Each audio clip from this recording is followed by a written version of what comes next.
धर्मक्षेत्रे कुरुक्षेत्रे समवेता युयुत्सवा मामकाः पांडवाश्चैव किम कुर्वति संजय।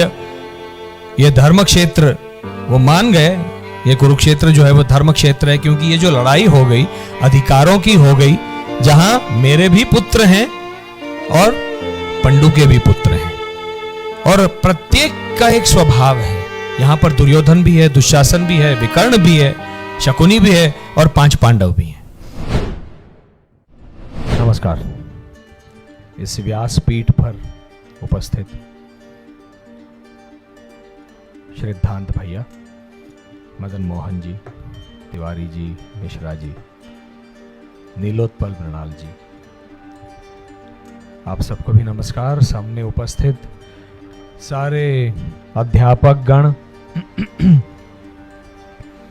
और इस न्यू नॉर्मल कोरोना काल के डिजिटल एज में बैठे सारे अर्जुन जो सामने बैठे हैं, आप सबको नमस्कार।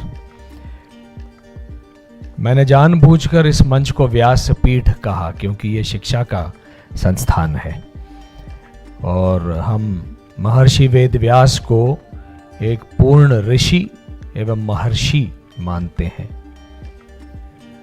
ज्ञान के अधिष्ठाता, ज्ञान का प्रचार प्रसार सही रूप में कलयुग के लिए कैसा हो, ये जिन्होंने महाभारत रचते हुए लिखा, ये मैं नहीं कह रहा हूं, उन्होंने रचा,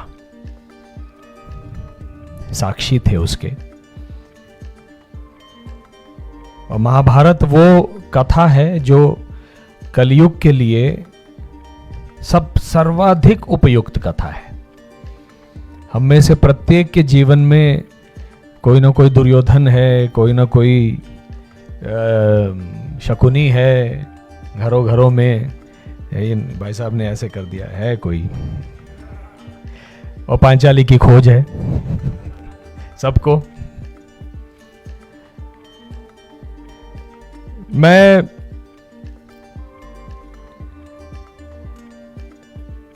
मुझे एक दिन किसी ने पूछा था, यहां पर काफी बात हुई ऑक्सफोर्ड यूनिवर्सिटी की और फॉरेन यूनिवर्सिटीज की वगैरह। होता क्या है कि हमने तो हमेशा बाहर से जितना अच्छा देखा उसको सराहा, उसको अपनाने की इच्छा जताई, लेकिन पाश्चिमात्य देशों में ये बहुत कम देखने को मिलता था। जब 20-25 वर्ष पहले मैं कुछ समय के लिए वहां थिएटर करने के लिए रहने लगा था इंग्लैंड में, तो वहां एक किसी मित्र के घर में, अंग्रेज थे वो सारे, जब ये चर्चा चली कि क्या आप अपनी अच्छी यूनिवर्सिटीज को गिना सकते हैं जहां हम अपने बच्चों को भेजें आज की तारीख में, तो शब्द नहीं मिले।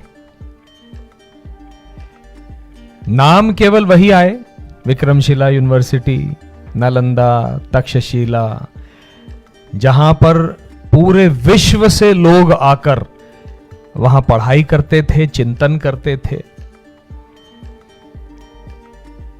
और अब जब कौटिल्य अकादमी के कार्यक्रम में आने की बात उठी तो दोबारा से आर्य चाणक्य की सारी छवि, उनके विचार, उनके ऊपर मैं चिंतन कर रहा था गत 24 घंटों से कि ऐसा क्या हो रहा है कि हम इस देश में चंद्रगुप्त मौर्य नहीं बना पा रहे हैं, एक नवीन व्यवस्था को नहीं बना पा रहे हैं। आज भी भारत की अर्थव्यवस्था, भारत की राजनीतिक व्यवस्था, ये गणराज्य व्यवस्था, ये चाणक्य की, कौटिल्य के अर्थशास्त्र से ही निकलती है। जो सिस्टम बना हुआ है, तब राजा था, अब प्रधानमंत्री है या प्रेसिडेंट ऑफ इंडिया है, लेकिन जो गणराज्य व्यवस्था है, गवर्नर सिस्टम है, वो बिल्कुल पंचायती राज तक लेकर वहां तक, अंतिम छोर तक कौटिल्य की अर्थशास्त्र से निकली हुई व्यवस्था है। क्या हमने इनमें कोई अनुसंधान किया? तो मैंने कई सारी बातें बताई उनको। तब उनका एक प्रश्न ये आया किसी का कि क्या कोई आपके पास इतना बड़ा दर्शन है इस देश में, क्या कोई एक किताब है जो आप कह सकें, जैसे हम लोग बाइबल को मानते हैं, इस्लाम कुरान और हदीस को मानता है, कोई एक किताब है जो आप कह सकें कि यदि ये हम जिए तो जीवन सफल हो जाएगा, धन्य हो जाएगा, यश प्राप्त कर लेंगे? तो मैंने उनसे यह कहा कि ये आपका आग्रह क्यों है? सदियों से, मिलेनियम से पाश्चिमात्य देशों का यही आग्रह रहा है कि जो हमारा है वैसा तुम्हारा कुछ है क्या?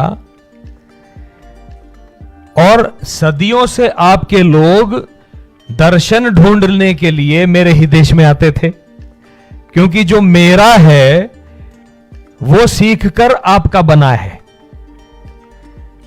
तो ये आग्रह क्यों है? मेरे पास एक किताब है, मैं बताऊंगा, लेकिन वो निचोड़ है 50 किताबों का। वेद है, पुराण है, ब्राह्मण है, तत्वबोध है, विवेक चूड़ामणि है, आदि शंकराचार्य जी का साहित्य है, बहुत कुछ है। उस सब से निकला हुआ निचोड़ है भगवत गीता। स्वयं स्वामी विवेकानंद जी कहते हैं कि वेद, उपनिषद, ब्राह्मण, आरण्यक, इन सब के चुने हुए पुष्पों का गुलदस्ता है भगवत गीता। यदि हम भगवत गीता में से कुछ पुष्प चुन लें और उनको आत्मसात करके आचरण में उतारने का प्रयास करें तो जीवन सफल हो जाएगा। भाग्य की बात की नीलोत्पल भाई साहब ने, पुरुषार्थ की भी बात की। हम वेदांती हैं। वेदांत फेट को नहीं मानता, डेस्टिनी को नहीं मानता, किसी चीज को नहीं मानता, वो प्रारब्ध को मानता है। प्रारब्ध। और प्रारब्ध क्या होता है? भाग्य प्लस पुरुषार्थ है प्रारब्ध।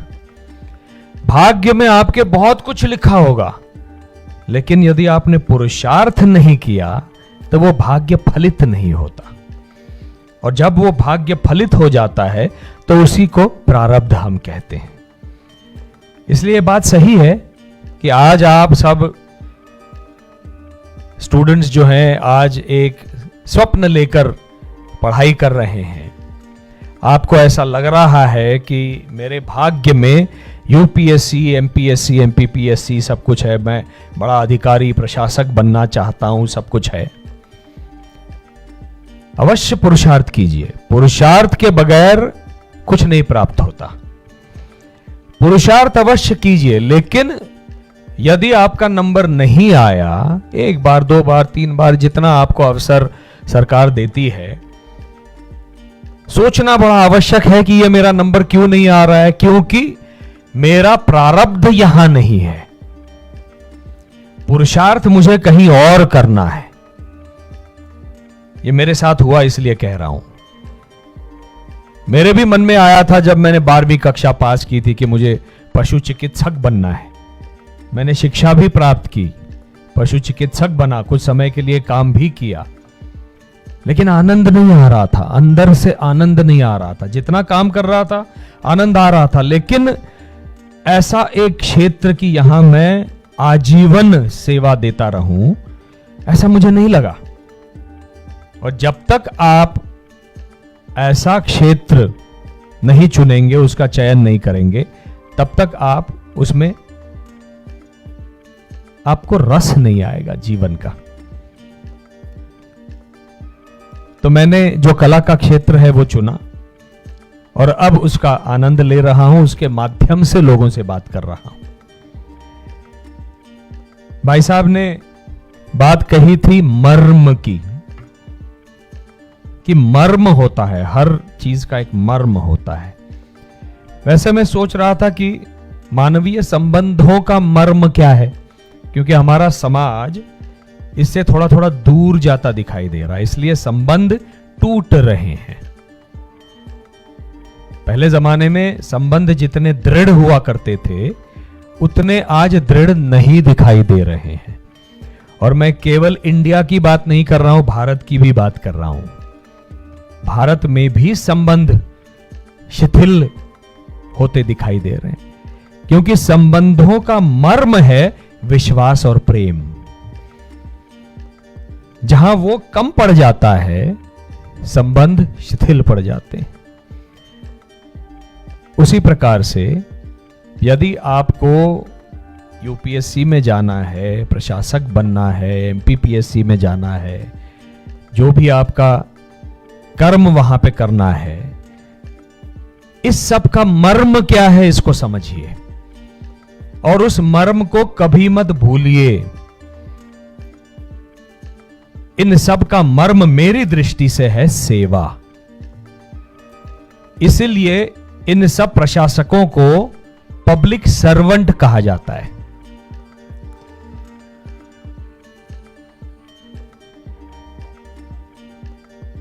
ये सब पब्लिक सर्वेंट हैं।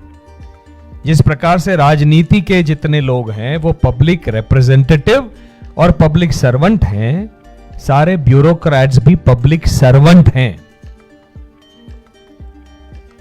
लेकिन बहुत सारे ऐसे मित्र हमने देखे हैं जो इस वस्तुस्थिति को, इस मर्म को यूपीएससी क्लियर होने तक याद रखते हैं, उसके बाद भूल जाते हैं।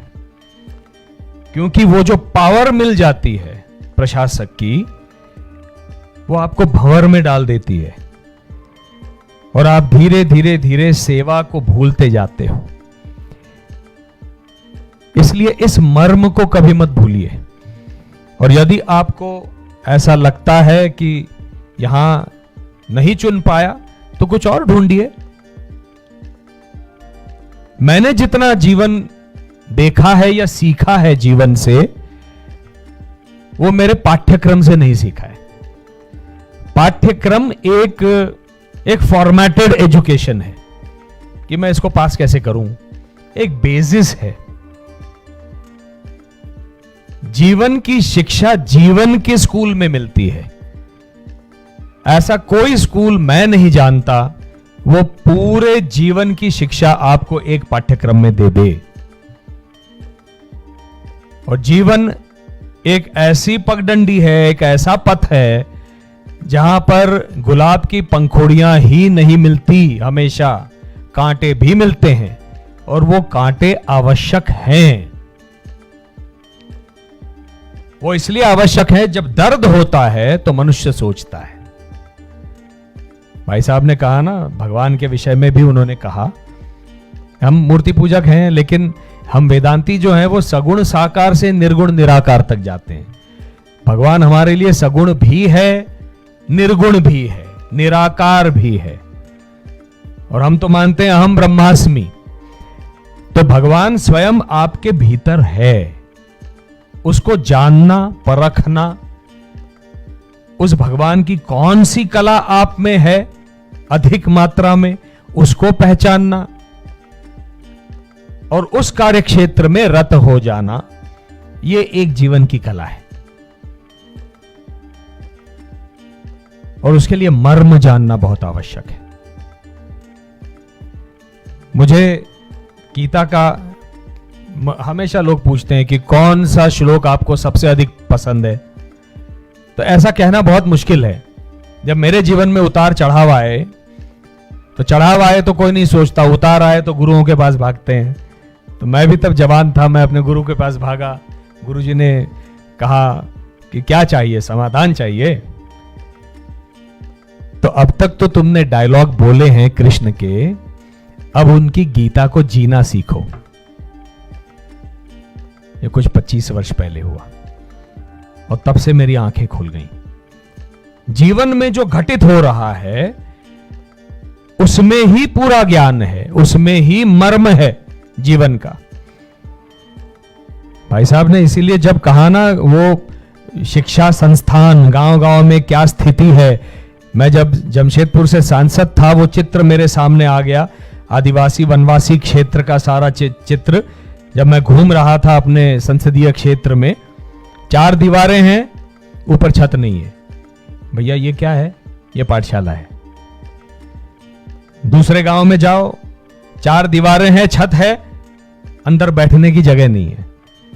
तीसरे गांव में बैठने की जगह है तो गुरु नहीं है, शिक्षक नहीं है। इस देश में करने लायक बहुत कुछ है। आप सब युवा एक उद्दिष्ट को लेकर, ध्येय को लेकर जो चल रहे हैं, जो स्वप्न देख रहे हैं, मैं जानता हूं कि आपके प्रत्येक के मन में यह एक इच्छा है कि समाज को बदल दूं। समाज केवल सेवा से बदलेगा और किसी चीज से नहीं बदलेगा। और निरंतर सेवा देते रहना, निरंतर समाधान खोजते रहना, क्योंकि समस्या को आपको ढूंढना नहीं पड़ेगा इस देश में। आप पग पग पर आपको समस्या सामने आएगी, बोलेगी हेलो नमस्ते, मेरी तो ये समस्या है, यहाँ आरटीपीसीआर के किट्स नहीं है, यहाँ पे वो मेडिसिन नहीं है, हॉस्पिटल नहीं है। समस्या तो पग पग पे मिलेगी।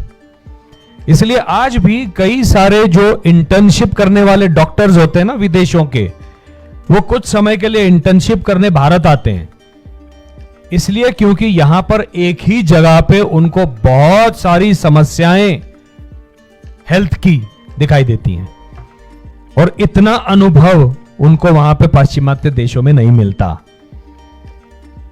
तो यहां तो समस्याएं समस्याएं हैं, समाधान खोजना और वो दृष्टि आवश्यक है, जिसके लिए आप यहां पर आए हैं।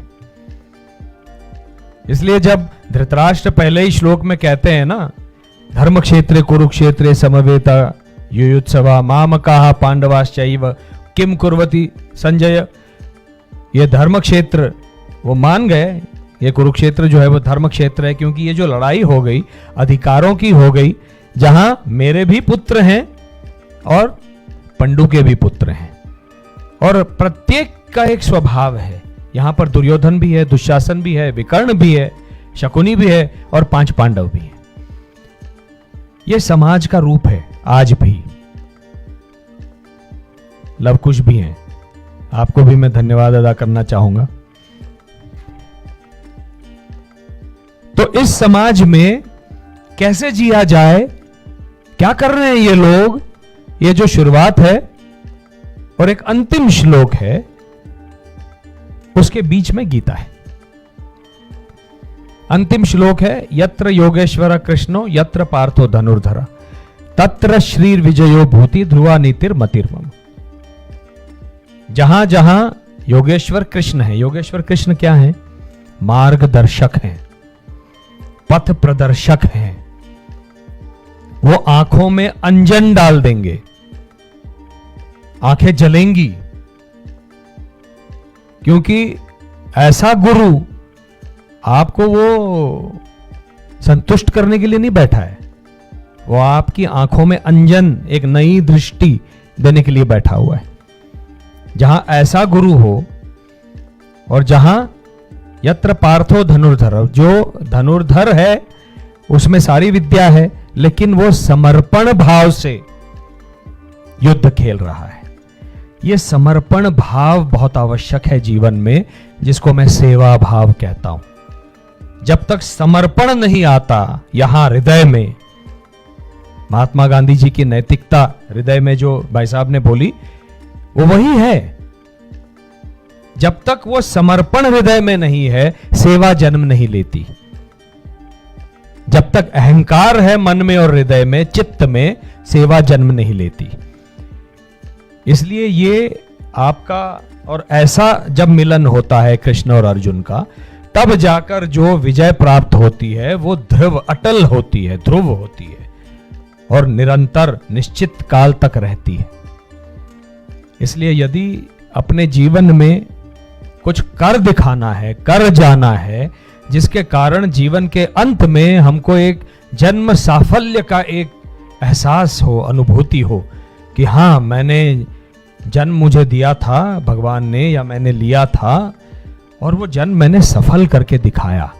एक समाधान, ये नहीं कि बस जिए जा रहे हैं क्योंकि मृत्यु नहीं आ रही है। ये नहीं कि पैसे के लिए जी रहे हैं, पैसा, ऐसे कई उदाहरण हैं। खास करके मैं आप लोगों से कहूं क्योंकि प्रलोभन आते हैं जीवन में, जहां समाज स्थान दे देता है आपको, समाज का एक वर्ग जो है वो प्रलोभन भी लेकर आता है। राजनीति के माध्यम से मैंने उन प्रलोभनों को देखा। कल को आप प्रशासक बनेंगे, आपके सामने भी प्रलोभन आएंगे, लेकिन फिर वो गीता वही कहती है, यत यत आचरति श्रेष्ठः तत्त देवेतरो जना सयत प्रमाणम कुरुते लोकस्तद अनुवर्तते। जैसा जैसा आचरण श्रेष्ठ पुरुष का होगा, जो जनमानस है उसका अनुकरण करेगा।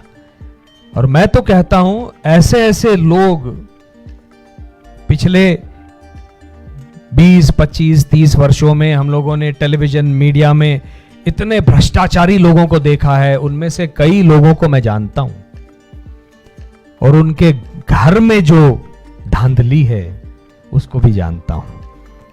आप जब कुछ गलत काम कर रहे होते हो, आपका बच्चा उसको देख रहा होता है। आप प्रशासक बनने जा रहे हो, आपके सामने प्रलोभन आने जा रहे हैं, आपके बच्चे उनको देखेंगे। आप क्या कर रहे हो उसको देखेंगे और आपके बच्चे उस गलत मार्ग पर चलेंगे जिस पर आप चल पड़े। इसलिए प्रशासक क्यों बनना है यह सबसे पहले तय कर लीजिए। और मेरा सुझाव यही रहेगा कि सेवा भाव को मत छोड़िए। सेवा करते करते चलेंगे तो जीवन सफल ही होगा, समाधानी ही होगा।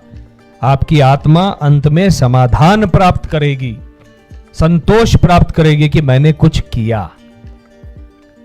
जब आप किसी का काम कर देते हो, उसके मुख पर जो एक हंसी आती है, एक भाव आता है कि मेरा काम हो गया जी, बहुत बहुत धन्यवाद, और पैसे से नहीं, अपनी ड्यूटी मानकर, अपना कर्तव्य मानकर, बहुत बड़ी चीज होती है। उसका कोई मोल नहीं है, उस हंसी का कोई मोल नहीं है, उस बंदे के संतोष का कोई मोल नहीं है। लक्ष्य सही हो तो जीवन सफल, लक्ष्य सही नहीं हो तो बड़े बड़े साम्राज्य आए और खत्म हो गए, बड़े बड़े साम्राज्य आए और खत्म हो गए। इसलिए आज आप एक दहली पर खड़े हैं। इस भाव को लेकर परीक्षा एक निमित्त है, उत्तीर्ण हो गए तो उस माध्यम से कुछ करना है, उत्तीर्ण नहीं हुए तो मेरा रास्ता कुछ और है, वहां प्रयास कीजिए, पुरुषार्थ कीजिए। पुरुषार्थ का कोई विकल्प नहीं है और वहां पर भी यही कीजिए, एक बहुत आनंद मिलता है। मुझे लगता है यदि एक सच्चा भाव मन में रखकर यदि आप ये काम करेंगे तो यश कहीं दूर नहीं है। और यश अंततोगत्वा एक सर्टिफिकेट में नहीं होता, यश भीतर के संतोष में होता है। धन्यवाद।